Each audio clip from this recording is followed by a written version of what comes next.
ये कहानी है तेनालीराम और जटाधारी सन्यासी की। विजयनगर राज्य के राजा कृष्णदेव राय के मन में एक दिन बड़ा सा शिवालय बनाने की इच्छा जगी।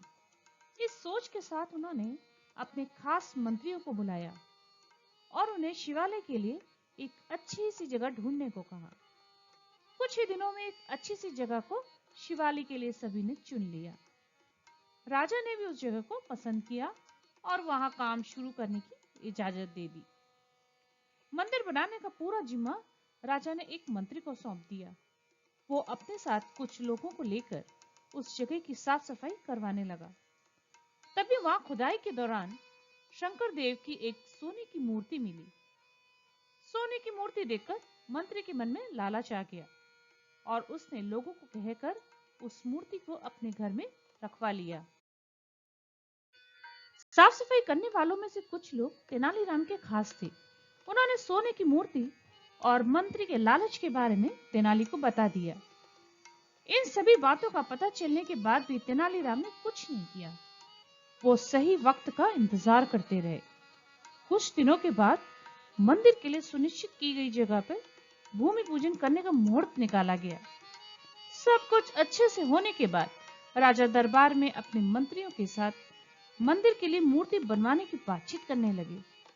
उन्होंने अपने सारे मंत्रियों से इसके बारे में राय मांगी। सबसे बात करने के बाद भी राजा मूर्ति को लेकर कुछ फैसला नहीं ले पाए। राजा ने अगले दिन फिर अपने सारे मंत्रियों को दरबार में मूर्ति के बारे में चर्चा करने के लिए बुलाया। तभी एक जटाधारी सन्यासी दरबार में आया। सन्यासी को देखकर सबने उन्हें आदरपूर्वक बैठने के लिए कहा। एक आसन पर बैठकर जटाधारी सन्यासी ने राजा से कहा कि मुझे स्वयं महादेव ने यहाँ भेजा है।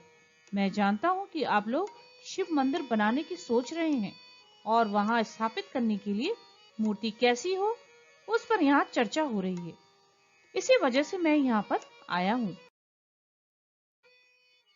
जटाधारी सन्यासी ने आगे कहा कि भगवान शिव ने मुझे खुद आप लोगों की परेशानी दूर करने के लिए यहाँ भेजा है। राजा कृष्णदेव ने आश्चर्य से कहा कि खुद भगवान शिव ने आपको भेजा है।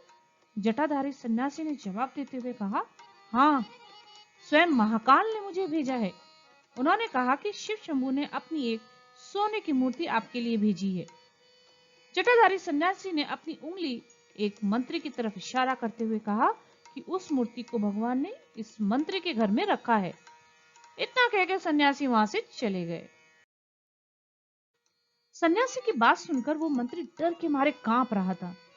उसके मन में हुआ कि इस जटाधारी को आखिर मूर्ति के बारे में कैसे पता चला होगा। अब उसे राजा के सामने ये बात स्वीकार करनी पड़ी कि खुदाई के दौरान उसे सोने की मूर्ति मिली थी।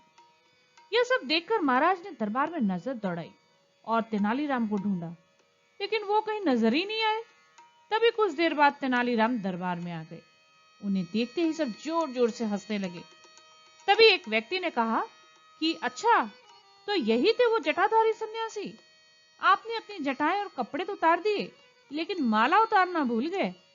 सबको हंसता देख महाराज मुस्कुराने लगे और तेनालीराम की तारीफ करते हुए मंदिर का काम करवाने की जिम्मेदारी उनके कंधों पर सौंप दी।